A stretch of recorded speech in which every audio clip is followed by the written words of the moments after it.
Good afternoon, everybody, and I'm pleased again, this is Rudi Page, to return back to our Africa Day dialogues. And we're now in Ghana, and it's great to be in Ghana. And we're going to have an interesting dialogue with the Marcus Garvey Foundation and the Ghana, the Ghana Association. So remind me, Neville. The Ghana Caribbean Association. That's it. The Ghana Caribbean Association. I'm going to get a sack today for the amount of mistakes. But anyway, I keep going. I always tell people, keep going, keep going. Right. So great to see you all, and look forward to the dialogue. And Dr. Laura from Atlanta. So I'm going to start with Dee Burrows. How are you? I'm very well, Rudi. How are you? Excellent. All is well. And thank you very much for really making this session happen today with your connecting style and making connections work. That's what you're doing. Absolutely. Love what I do. So Dee, just before we move on, just tell us a bit about yourself. Sure. How long do you have? 2 days? Yeah. I'll be brief as possible. First, I'll say happy Africa Day. It's a day that we look forward to for many weeks ago, and we're happy to celebrate it. And yay to our ancestors. So I'm Dee Burrows, currently in the UK. I'm a life coach and mental health practitioner. But before that, I'm also a product of Augustown, for which I'm extremely proud of. I now run a successful life coaching and mental health practice. Most of my clients are corporate, and I absolutely love what I do in seeing that drastic or that dynamic impact in making their lives better. In addition to that, being a professor in events on hospitality management, on the social aspect of it, I love connecting people. Connecting people is what I do. I always put the dots, the dot to the I and cross all the T's. And while we're here today, I'll just say I went over to Ghana last year, and it just felt like home, felt like Jamaica, being amongst our people. And that's how I connected with Naomi and Neville, because I'm like, where are my people? And it was literally on the same day, on the Sunday when I was leaving Ghana back to London, I connected with Naomi, who's a chairperson for the Marcus Garvey Foundation in Ghana, and also Neville, who is also the president of the Ghana Caribbean Association. And it's like we've known each other. I remember before I left to the airport, Naomi said to me, Dee, how long have I known you? And it felt like 15 years. And that's what we want. The collaborativeness, the connection, working together for the greater good. So we have the same mission, the same vision, and the purpose for highlighting Marcus Garvey and his legacy, highlighting the Ghana Caribbean Association and the diaspora in general. So yeah, proud to be here, proud to be Jamaican, proud to be African, and proud to be, can I say Augustonian, if you will? So there you go. But no, I'm just happy to be here to celebrate and to connect, because at the end of the day, it's for the greater good. Thank you. Over to you, Rudi. Thank you very much. I really love that Augustonian. I'm going to speak with Dean Roden over that and say that you that. Just tell him that I've coined that word. Absolutely. Augustown is really important to what we're doing at the moment, because it's obviously it's Jamaica 60, and also that's one of our major pilot projects at the moment in Jamaica is working with Augustown with Dean Roden, Kenneth Wilson, and many others, and it's across the 5 communities that make up Augustown as well, most importantly, and we'll talk about that a bit later. But what we're really about here today as part of Africa Day is to learn more about the Ghana and the Caribbean region, heritage learning, cultural collaboration, and I'm really pleased now to introduce Naomi from the Marcus Garvey Foundation. But I'd like to read something Naomi sent me, which it gives some great clarity for the purpose in terms of the foundation aims to promote a sense of pride and love for and amongst African nations, to provide leadership in helping Africans to explore the skills and the knowledge that are necessary for our advancement in the modern world. Those values are great, Naomi, because we talk about where we are now, the 21st century skills, which are collaboration, creativity, communication, critical thinking. When we think about our young people, we say young people need somewhere to go, young people need something to do, young people need someone to show them how. And when we talk about our communities and our neighborhoods, we talk about the respect and inclusion are the common ground for all of us, regardless of our background and status. And it's important for us to inspire and to promote inclusive, peaceful, caring and enterprising local communities and neighborhoods for the, the well-being of all of us. So great to see you and look forward to hearing from you. Thank you. Thank you very much. Okay, what an introduction. Okay, my name is Naomi. Originally, I was born in Trelawney, so I'm a Trelawnian, Jamaica. Everyone coining words now. Thanks to me. Oh, so I've basically done the triangular journey backwards. So I'm actually in Ghana, West Africa right now. Been here for a number of years.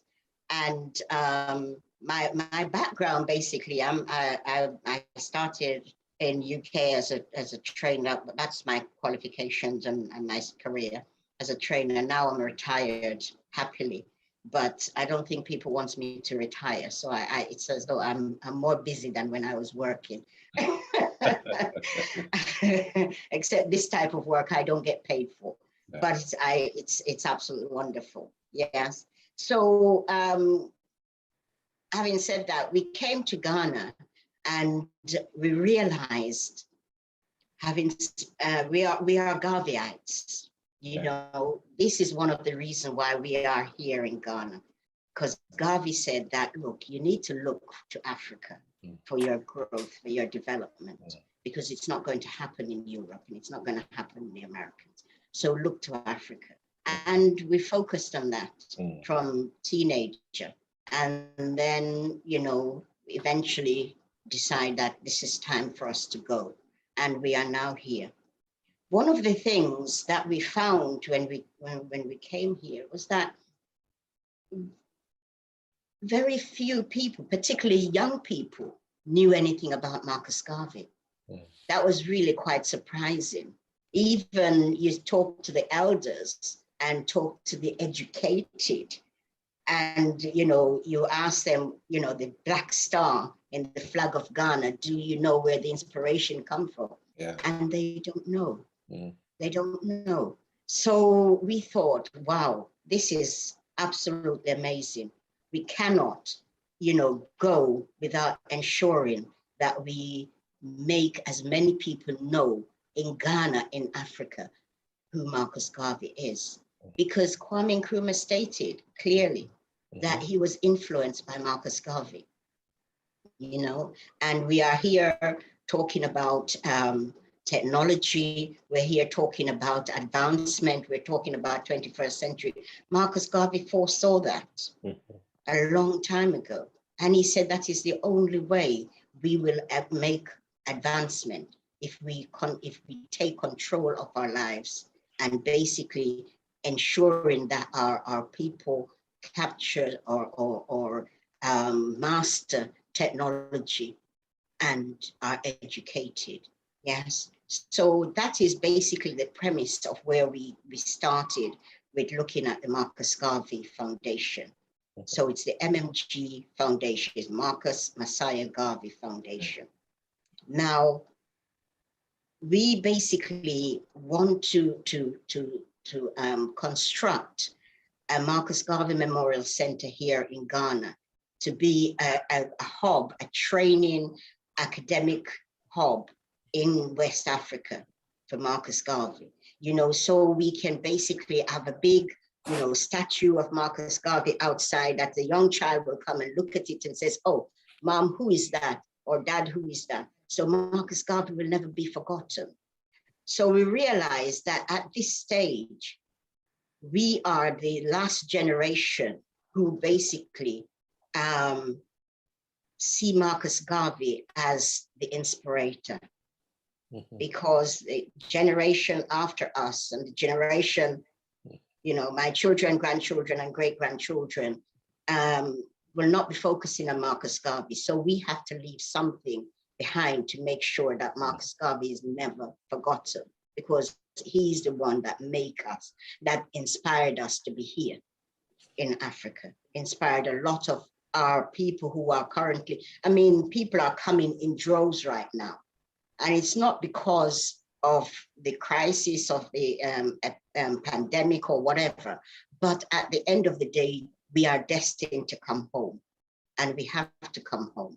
Yes, one way or the other, we have to come home.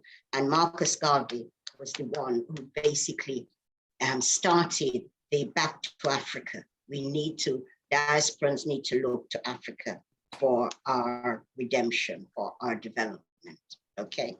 So the Marcus Garvey Center that we are planning is a mammoth project. It's not a small project, it's a mammoth project. And it's a project that is will encompass an institution. It will have a guest house for short and medium term stays.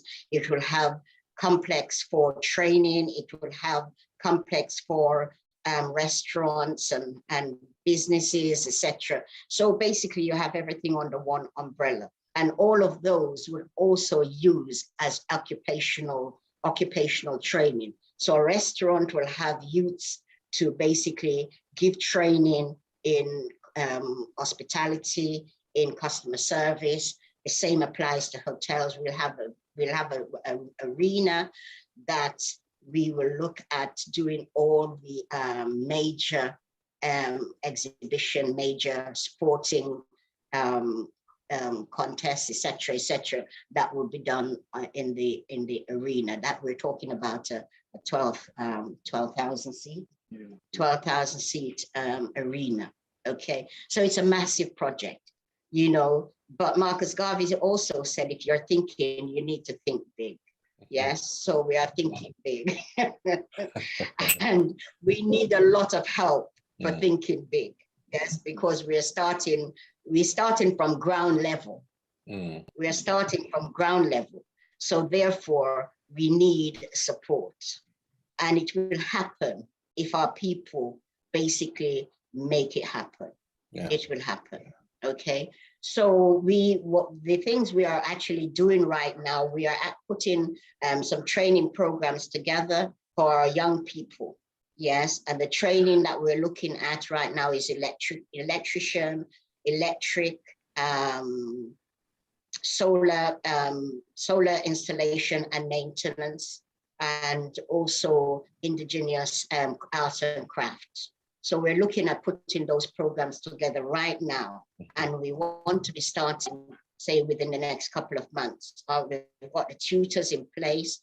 The Ghana University in Lagos has basically, we've got 2 tutors, 2 professors there who are very keen to basically bring the solar installation and maintenance forward for us. Yes, we are looking for people who are companies who can donate materials to the training, because the ethos of the training is to ensure that, you know, students, when they complete their training, they're equipped to go out and start either going to further education or start their own business. So after their training, they'll be equipped with a tool set of the training that the occupation that they've chosen. So for a solar panelist, they will be equipped with all the tools Excellent. That they'll need to go out and do their work.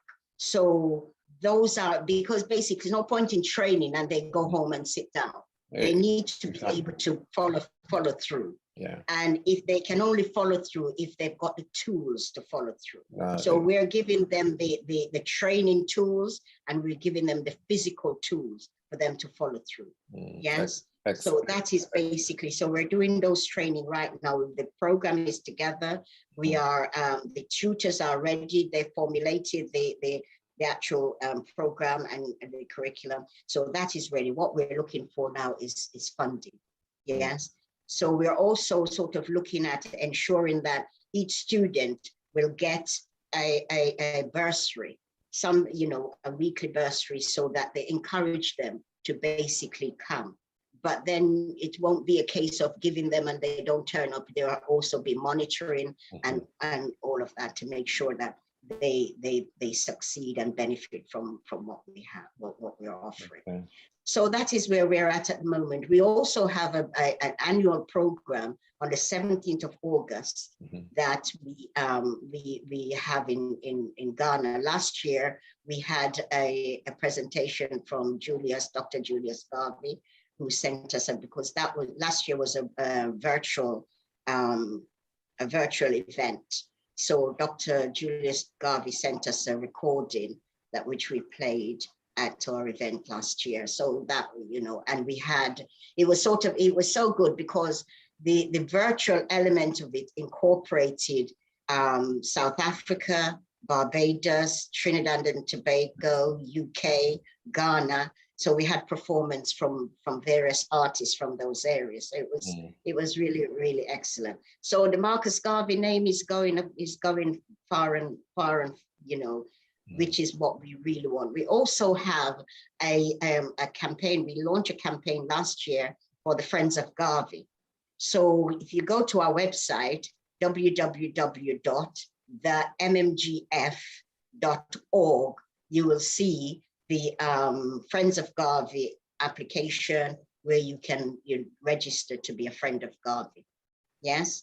So we want basically people to get involved and make sure that Garvey's name is still going. Yes, he cannot be forgotten at all, right? We've got Du Bois still, everybody talks about Du Bois when they talk about Pan-Africanism, and they don't remember that, Marcus Garvey was there fighting all the way, and fighting others. I won't mention the names. As it is a day of celebration. Yes. Yes. Yes. Oh, I forgot to say, wish everyone a very happy African Day today. Yes. So that is basically the crux of what we are doing right here in Ghana right now. And we met Dee, and Dee has introduced us to Rudi. And we are going, we're flying. So I'm looking forward to the collaboration. And now I've met Dr. So we are going. Okay. Excellent. Yes. Neville. Okay. Greetings to everyone. I also like to wish all our African brothers and sisters a happy, peaceful African Day. Back in my youthful days, we used to call it the African Liberation Day. We all used to look forward to gathering in Tottenham or in Birmingham, walk on the streets shouting, when do we want freedom? When do we want it now? Outside the Tottenham police station. Yes, so, yes, it brings back great memories for me anyway. It's fantastic. So yes, it's great that we still celebrate May the 25th. Here in Ghana, I have to say we're struggling to keep it in the limelight, because today used to be a public holiday in Ghana. Yeah. 25th of May. Unfortunately, it's no longer a public holiday. So it's as if it's sliding down the scale of importance to some people, which is unfortunate because this is Ghana, Kwame Nkrumah's Ghana, and this should not be happening. And as you say that, Neville, I read something earlier on today. Apparently, only 12 out of the 54 countries actually have today as a public holiday to spend. You see, I mean, isn't that slightly disappointing? Yeah. But we celebrate today anyway. We celebrate today anyway. That's right. We celebrate that today, regardless. The Ghana Caribbean Association. Yeah. The Ghana Caribbean Association was established in 1964, many years ago. It was established mainly by Caribbean people who came to Ghana at the invitation of our first president, the great Dr. Kwame Nkrumah himself. He encouraged a lot of Caribbean people to come to Ghana to help in the development of the then newly independent country. And many people from the Caribbean answered the call. For example, Padmore came. Padmore was in the Bureau of African Affairs. He was an advisor to Nkrumah. Other people from Jamaica, from Guyana, I think Sir Hall came, and others came from, from all over the S.J. Williams, Yes, they all came. I can just imagine that period in Ghana, how exciting that must have been, everybody was coming to Ghana, even Malcolm X, Michelangelo, everybody, because Ghana was like the place to be, It really was, because you're talking about, the influence of C.L.R. James, John Henrik Clark, he was in Ghana as well. He's actually John Henrik Clark, was in Ghana. He met Nkrumah, in Ghana. Yes. So that period is really, when you look back on it, it's really fantastic. And it was during this period that the Ghana Caribbean Association was formed. Apart from those people who were invited by Kwame Nkrumah to work in developing the various institutions, there were also husband and wives, people who met as students in the UK or in America. And when they graduated, they got married and decided to come back to Ghana. So there was quite a large population of, husband and wives from the Caribbean who also helped to develop the Ghana Caribbean Association. Now, I think at the time, the association possibly, provided opportunities for young people then who perhaps wouldn't have got those opportunities in America or in Britain. So they were invited and they saw the opportunities in Ghana, and they came here to look for, to develop the new skills that they've learned.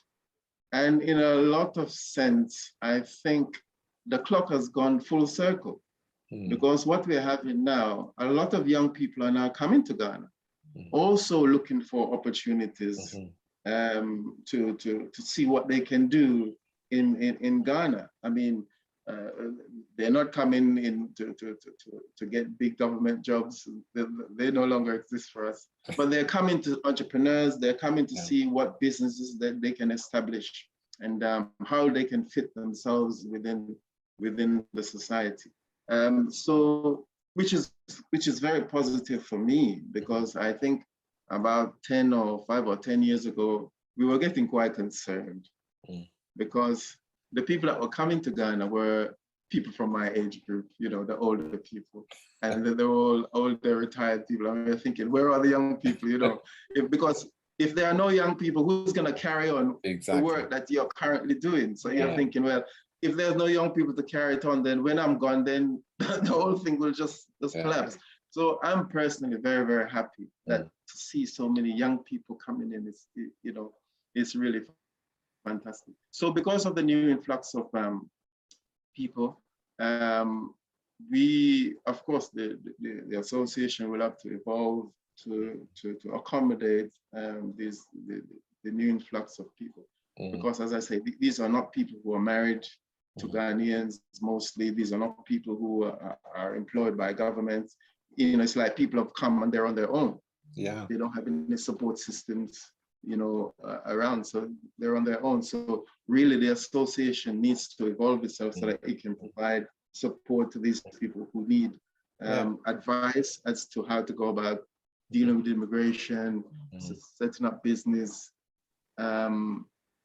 what do you call it, accommodation, etc., etc. So they need advice. So this is how this is what the GCA is currently doing, offering those kind of service to our members. And just to say this before you go on, Neville, I think it's commendable in terms of what you're saying about the integration of young people into the association, for it to evolve, that's relevant for their time now. Yes, yes. Which historically has not been the case of us in the Caribbean or in the UK, even in terms, I'm talking about Caribbean communities. So it's interesting that you've taken that mindset of passing the baton over to Ghana, you know, given the generational shift that we've had, you know, from the UK, because many of our key organizations don't exist the way they ought to in the UK, because there wasn't that enlightened thinking 20 years ago, you know. And the fact that you're saying it today is important. And why I'm emphasizing it, because there's an old saying that says that the best time to plant a tree is 20 years ago, and the second best time is today. So true. I like that. And that is so true. That is so true. So as I say, the GCA, we're trying to help our people, while of course not forgetting our seniors. The history of Caribbean people in Ghana is really quite lengthy and it's quite extensive. I think last week before last, the Foreign Secretary of Jamaica came to Ghana. She visited Akropong, and some very interesting history was unfolded, evolved up there. And fortunately for us today, we have Patrick Selican, who is actually the secretary of the Ghana Caribbean Association, GCA for short. Rudi, just in case, you know, you can't remember all the... I'm just going to say GCA in future. GCA for short. Yeah, so we have our secretary who's with us, who is a direct descendant from, I think it was 24 Jamaicans who came to Ghana way back in 1843 as part of the Basel Missionary. He's a direct descendant of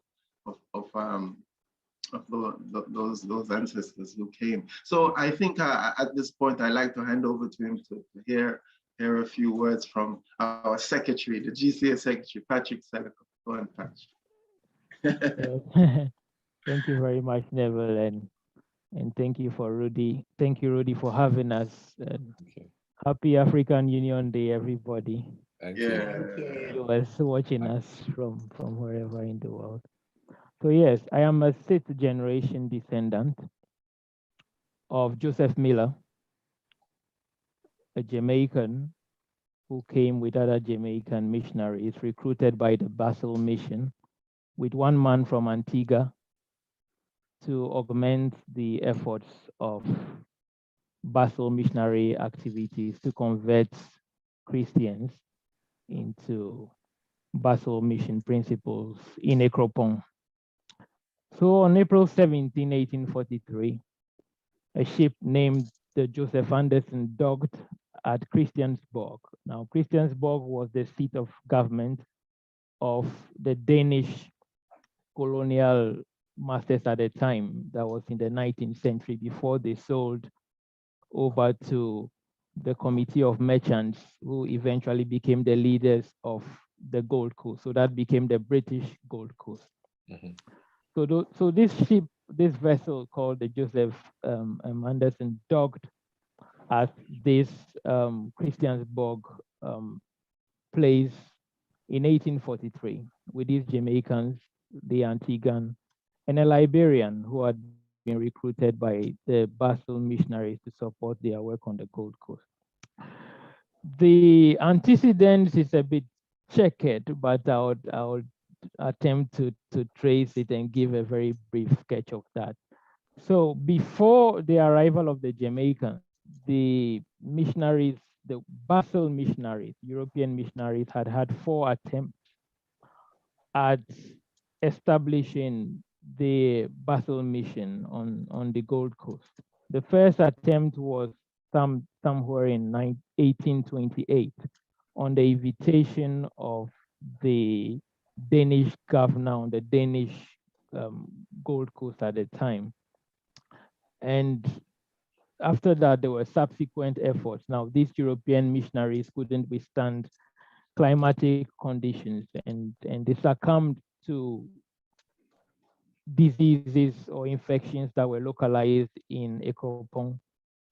So the understanding is that there was a suggestion by the chief, the king of Ekwapim at the time, that is Nana Addo Dankwa the first, to the leader of the missionary enterprise, that's Andrea Rees, to more or less, I mean, that could be considered as a farewell message and a suggestion to him that the gods of the land and the ancestors of the people had prescribed African religion for the people of Ekropong, the Ekwapim people, and that they were unsuccessful. The Europeans were unsuccessful because the ancestors and the gods of the land were not in favor of they making local converts into their religion.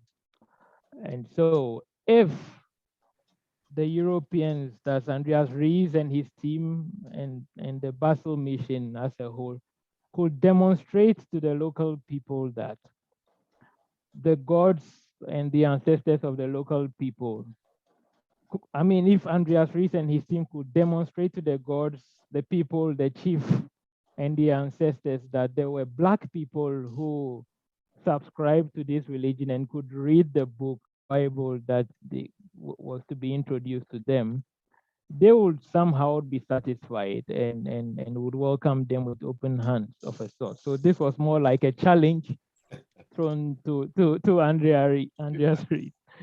Well, fortunately or unfortunately, I mean, to them. Oh dear. They were already a group of people waiting as examples of Black people. The paradox is actually that some of these slaves actually came from these Jamaicans who had ancestors that were taken as slaves from the Ekropon, Ekwapim area. And so the report was sent back to Basel, and well, after some convincing, they decided to go see the Moravian mission in Jamaica, in the Caribbean at the time. The first trip was to Antigua. In Antigua, they were successful in getting just one person recruited. That wasn't so impressive, so they decided to go to the next place, Jamaica. And as I mentioned earlier, there were people waiting to volunteer. Actually, a message was sent out and so many people volunteered to come down in this missionary enterprise. But after some rigorous screening and background checks, only 23 people from Jamaica made it on the list with the man from Antigua. So my ancestor was Joseph Miller, who came from the Fairfield congregation of the Moravian Church. He had actually become a member of the Moravian Church in 1832. And interestingly, I have here a photo of his, which I could show you. Wow. Okay, amazing. Yeah. That is amazing. Yeah, this photo was taken in the 1850s. Yeah. And that is Joseph Miller. And that's a spitting image of you, Patrick. My goodness. Exactly. It's If I could show incredible. you so closely. Yeah. Yeah. Yeah. You're a dead stamp. I'm telling you, you can't Cannot deny be that. You denied. can't No deny denial. it. So that's Joseph Miller, 6 generations from me. Wow. I'll quickly go on to the work on the Gold Coast. So they lived in Ekropon-Ekwapim, and they began making successful converts, actually. And this gives us some insight away from the Eurocentric history of missionary work in the Gold Coast. It was until the arrival of these Jamaicans and the gentleman from Antigua, Jonas Horsford, from Grace Hill, that the first successful converts and baptism occurred in the Ekropon-Ekwapim area. And within a few years, the congregation of the Basel Mission Church grew to over 30, including children and royals who had given out their children to be members because they had been convinced and felt comfortable that they had seen returnee Africans following a kind of faith, and had come along with a certain kind of lifestyle that they appeared to admire. And so they began their work in the Gold Coast. They made a few converts. They set up a school, taught children in various crafts, taught Bible, grammar, geography, various subjects. And that went on. So the rest of the story is success flowing from the arrival of the Jamaican, the West Indian missionaries on the Gold Coast, all the way down to when the Church of Scotland got involved after the Basel Mission had to hand over to the Church of Scotland because they were kicked out by the British government after the First World War, and the subsequent establishment of an independent Presbyterian church. Now, the first moderator and the first synod clerks of the Presbyterian church were children of these Jamaicans. That's the Reverend Peter Hall and the Reverend Nicholas Timothy Clark. Okay. And that goes all the way down. Descendants, second, third generation of all these Jamaicans are noted pioneers. Female education, crafts. I mean, they were the earliest examples of educated Black people on the British Gold Coast. And the cultural legacy is seen in the arrangement of the houses in the town of Ekropon and how the descendants still live there today. Okay. Wow. Right. Yeah. Wow. That should be a heritage site in itself.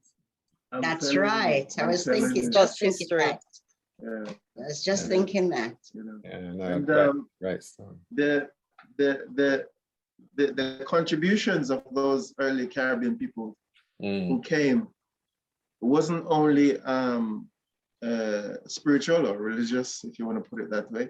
It was practical in the sense that, Jamaicans, we always travel, we always bring things with us. Yeah, absolutely. If we don't, if it's not our music, then we bring our food or we bring something.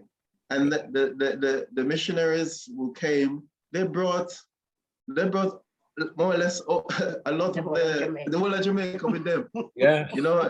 They brought cocoa, they brought breadfruit, they brought cane, they brought everything. I mean, I'm sure Patrick would tell you the story that the famous cocoa, Ghana is famous for cocoa, right? That's right. They make chocolate that makes chocolate. Apparently it was these missionaries who first brought cocoa to Ghana. Really? And introduced it to Tete Kwashi. From what I think Patrick was explaining to me, that there's a story that Tete Kwashi was actually a slave. He was captured as a slave and was going to be sold, but the Jamaicans rescued him and employed him as part of the missionary. And through there he became a blacksmith, and he was responsible for farming and so on and so forth. And that's where he first saw cocoa. So when he went to Equatorial Guinea, he saw a different brand of cocoa, which was, I think it was stronger and a stronger brand than what we saw in Jamaica. But that came from Jamaica. But at least he recognized it. He recognized it, and then he brought it back to Ghana. And the rest is history. Cocoa is now the largest export of Ghana. I mean, you go to Abri Gardens, you see how Abri Gardens is planted. It's all through these missionaries who came and brought all these breadfruit trees and and planted. You could say, I would say, well, they were responsible for the construction of Abri Gardens. Really, yeah. I mean, they're the ones who brought all the plants. Yeah. So the influence within the society is really quite deep. And the GCA, we're currently embarked on a project, a history project, where we're trying to highlight and chronicle all these things, that these contributions that we've made to Ghanaian society. Because people see us coming here and they think, oh, we've just come, just another bunch of foreigners who've just come to Ghana. But we've been here for decades, centuries. And normally, it's important for us to move that forward. Yeah, and normally people who are uninformed do think that way as well. Yeah. But there's an irony which Patrick touched on, because yes. Because if you think of breadfruit in particular and Captain Bligh, and that was all about breadfruit coming from West Africa to the Caribbean. Yeah. Which is really interesting. Yeah. But I think it also highlights, we've got a huge Jamaican community in Ghana, believe it or not, a huge, yes. So it highlights that, and anywhere you go in the world, even in the most remote place, there's a Jamaican there. So it highlights to me that Jamaican has always got, they want to explore, want to move on. And also it highlights that, if they were taken from here, but they wanted to come home. Because at the end of the day, when the opportunity came for them to come home, they all wanted to come home. You understand? So they chose 23, but I'm sure if they had opened it to everybody, they would have a majority. They would have had a majority. But one of the things we also have to remember is that we are here because our ancestors did not make it. Yeah. You understand? They have guided us to be here because we have left family, we've left everything and come. We are on our own. Yes, but there must be a reason for that. There's got to be a reason for that. So I am convinced my ancestors have basically directed me to come home. Yeah. And we are here. Yeah. Back through the door of no return. Right. Yes, definitely. Right. Which is really one of the interesting things that was the selection process. The selection process that the missionaries went through in terms of selecting the Jamaicans who they wanted to bring to Ghana. Because there was a lot of people applied, and one of the interesting criteria that they looked at was whether that individual who said they want to come to Africa, whether they would want to come back to Jamaica. Yeah. Because they were checking whether the person had any land in Jamaica, they had anything there so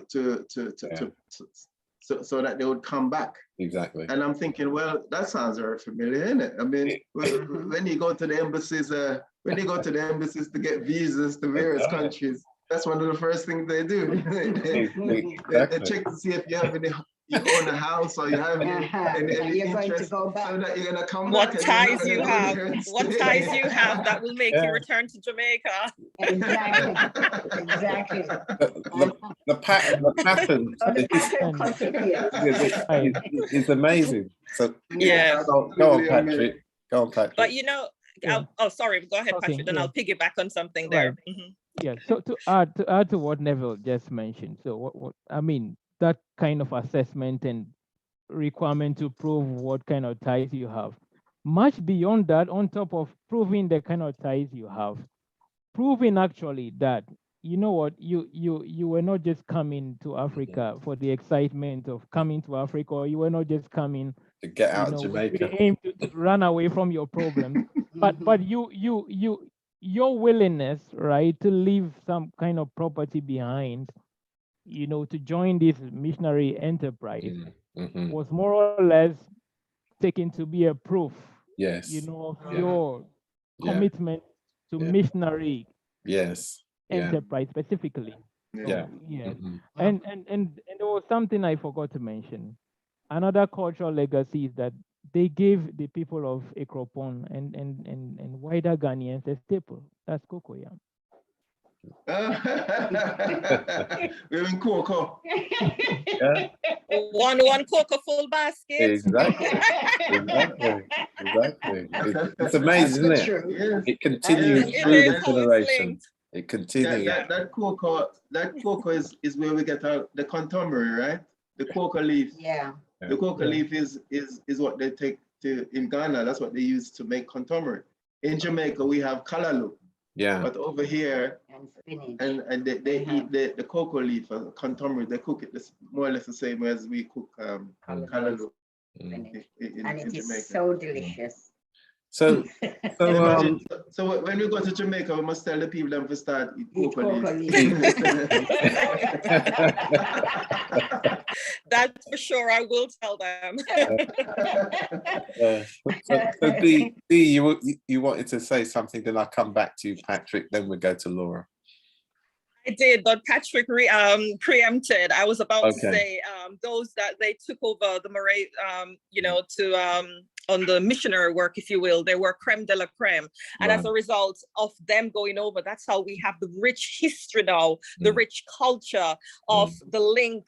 Now, I mean, thank you, Patrick. That actually put the link together, because I was always figuring out, I knew it was there on Google if I search hard enough, but just talking to you, it actually just connect the dots. And I'm like, wow. So that's what I was going to say. They actually took the creme de la creme from Jamaica to Ghana. And as a result of that, we are here to celebrate them. We are here to outlive their legacy, if you will, that they never got the chance to, which reminds me of, and one thing I'm going to say, there's no better time to be 1, a proud Jamaican, 2, a proud Garveyite, and 3, a proud African. And there's no better time than for us to celebrate that, because we don't do it enough. And the legacy of our ancestors, the legacy of Marcus Garvey. I mean, as you say, I went to the Du Bois Center and they were all about Du Bois. Yeah, fair enough. It's in Ghana and there's a museum. But I'm like, Marcus Garvey was so monumental. Look at the Black Star Liner. Look at their flag. And they only mention about Garvey, Marcus Garvey at one point. And I'm like, really? And also, they don't teach this in the schools. I want to see the school system in Jamaica actually place an emphasis on Marcus Garvey, our first national hero. I mean, I've seen the others get more kudos than Marcus Garvey. He was our Malcolm X. He took Jamaica on the map.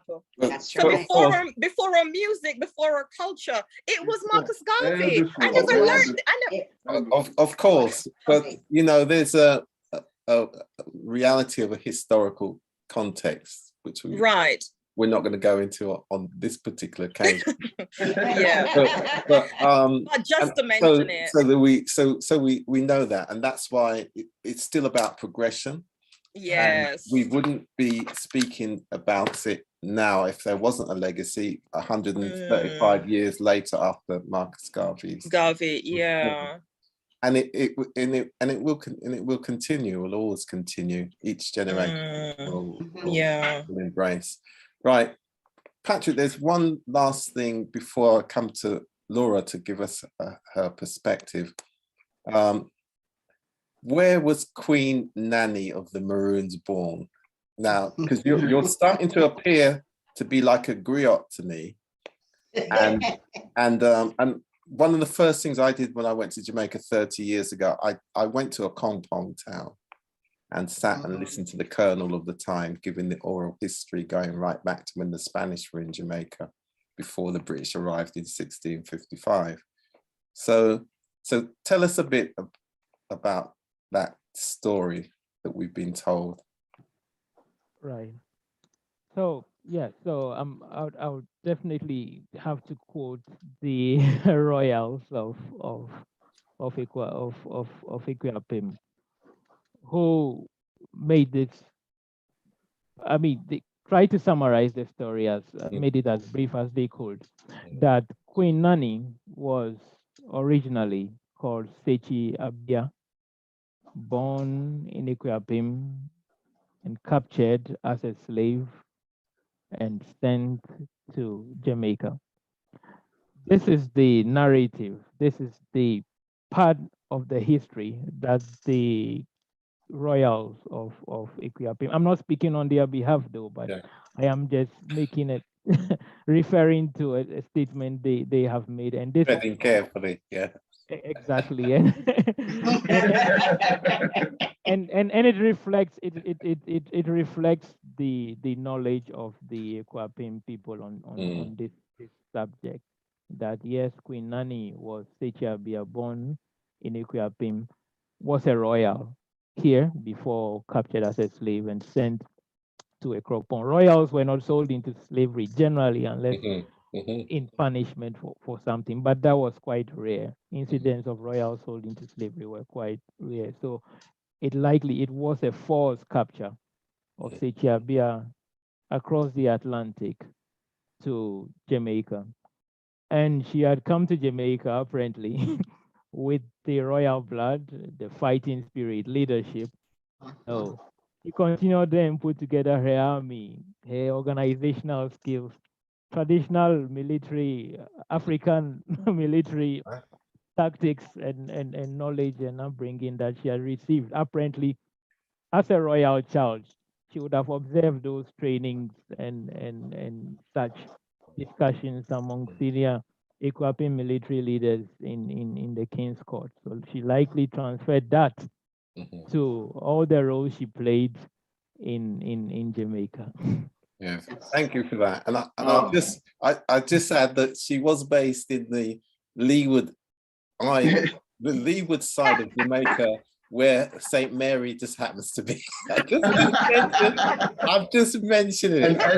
And Rudi happens to be from St. Mary. Do you mean she wasn't from Trelawney? Is that what you're trying to say? I'm just saying. That's all. Crawford Town, Scots Hall, just saying. Leeward side of Jamaica.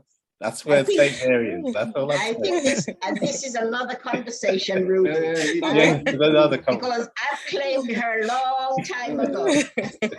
and you know the interesting thing about this is supposing that place, a compound in Jamaica has about the same topography relief as Equiapim. So if Queen Nani had been blindfolded, right, and sent to Jamaica, probably had been sent through a time machine and had been shown the place again, she would have thought she was still in some part. That's right. That is very true. That is so true. Yes. The mountains, Aquapem in Ghana is in the mountains. And Acropom in Jamaica is in the mountains. Yeah. It's not on the flat where St. Mary is, it's in the mountain.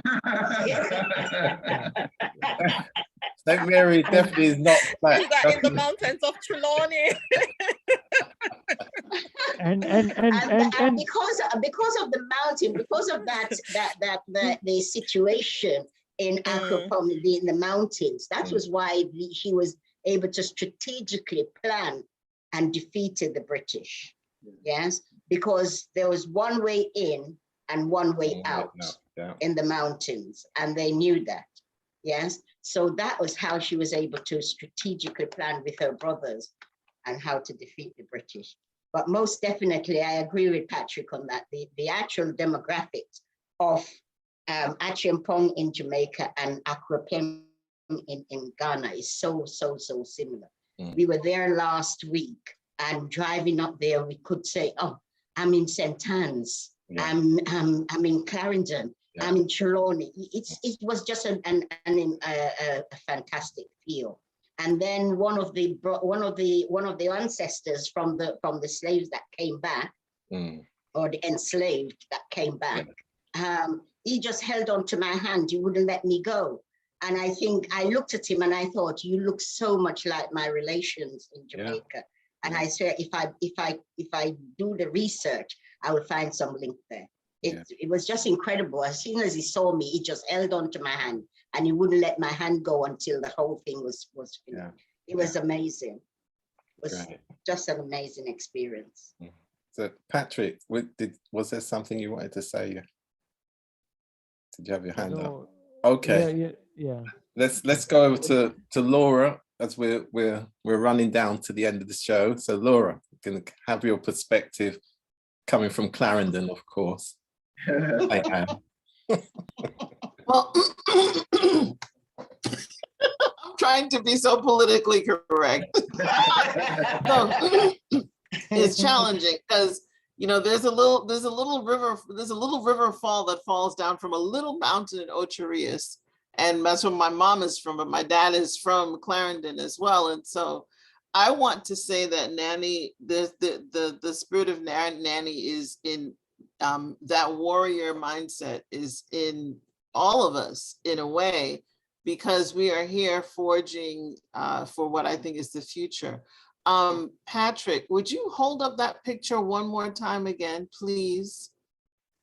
And I'll tell you what I saw. Let's see. Okay, say something, Patrick. Just say anything. Can you hear me? Yes, I heard you. Right.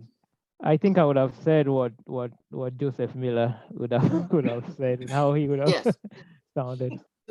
The reason why I asked you to say something is when you say something, you come to the front, and we get to see the picture. Okay. So the first time that I saw the picture, I thought immediately a stamp, like a postage stamp. Yes. And we all alluded to warriors and people that are significant in society. And I was like, I don't remember seeing a Joseph Miller stamp, right? And so where am I coming from? The story, there's a story, a very significant story around Joseph Miller that can be captured in what we're dealing with, which is called NFTs. And that's part of the world that I'm in. Being able to, I listened to Nicole, right? Naomi.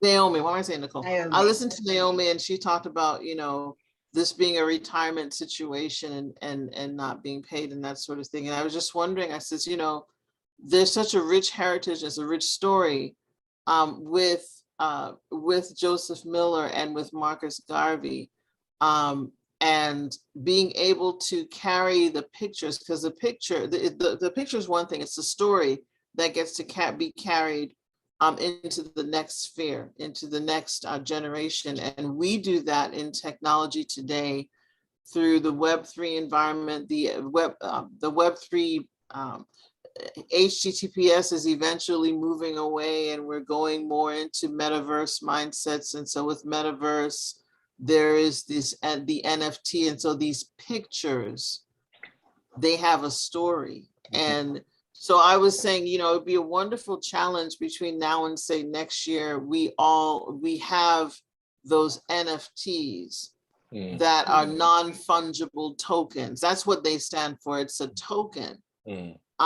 To replace maybe us. We were the tokens before, taken from one culture and brought over to another culture. But now let's bring this story back. I have to appreciate people that have gone back to stand in the gap until we get the technology together and be able to now bring the story to where they are, so that everybody in the world can have access to it. and get the education that Dee was talking about that needs to be into the schools. And so that's part of the commitment that I have. I could tell you my background is in database management, and I love the idea of creating a knowledge base where we just pull all the knowledge together. Everything today with the young people is about pictures. So if you're going to have a story that has to be a picture, and if they see the picture, then they could categorize that particular story.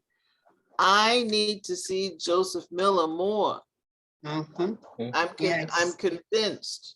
I need to be able to see the work of the foundation for Marcus Garvey. In fact, no. That's your journey to go back is also part of the story.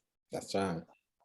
So hopefully you have been journaling, Naomi, of what the passage back was like. He's a teacher. Yeah. Because that's also part of the story. Yes. Yes. And that gets to be captured and placed into metaverse environments and encapsulated with NFTs, and that's part, and kept in knowledge bases and libraries and that sort of thing. And my desire is not to build a smoke screen, because that's not what this is. There's a reality. Something can get missing if we're not careful. We have to be intentional about the story and the legacy and the richness of heritage, or else it can be lost forever. So that's the only thing that I want to say as a contribution. I'm so honored to be here. Happy Africa Day to everyone. And Ghana is next on my list to visit. Oh, you'll be more than welcome. Right. I hope there will be electricity when you come. No, that's not, electricity is not an issue. When I went to Nigeria, there was not electricity. That's a big issue. It's a big issue for me, so let that be. It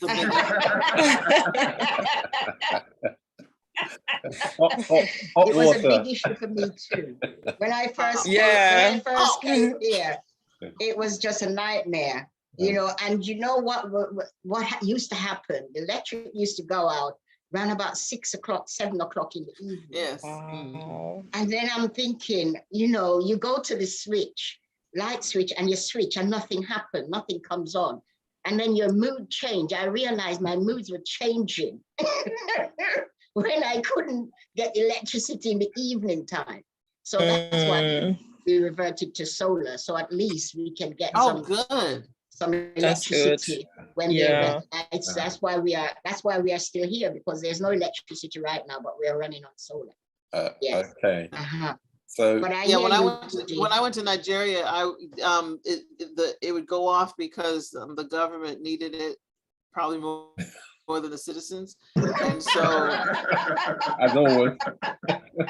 And so there was you would hear the generators, and the people that knew, it was just a part of the culture. It's just we'll just turn on they just knew when it was going to come on. I said, wow. Right. And on that great note, everyone, back to the electricity of Africa Day. And it's been a wonderful dialogue for Africa Day, and great connections between Ghana and the Caribbean and the different communities and cultures. And I wish you all well until we meet again. Can I just make one point, Rudi? One point, please. Can everyone go onto our website, www.themmgf.org, and please register to become a friend of Garvey. We need you. Yes. Okay. And we'll Same way our Garvey introduced everybody to the UNIA, we want you to come and be a friend of Garvey on the Marcus Garvey. Okay. And we'll share the link across our networks as well. So we'll speak again on that. Okay, so, lovely. Thank you very much. Great. Thank you. Thank you for having us. Excellent. Thanks. Excellent. Bye. Thanks. Bye. Bye, everyone. Bye. Thanks, Patrick. Bye. Thank you. Bye. Okay.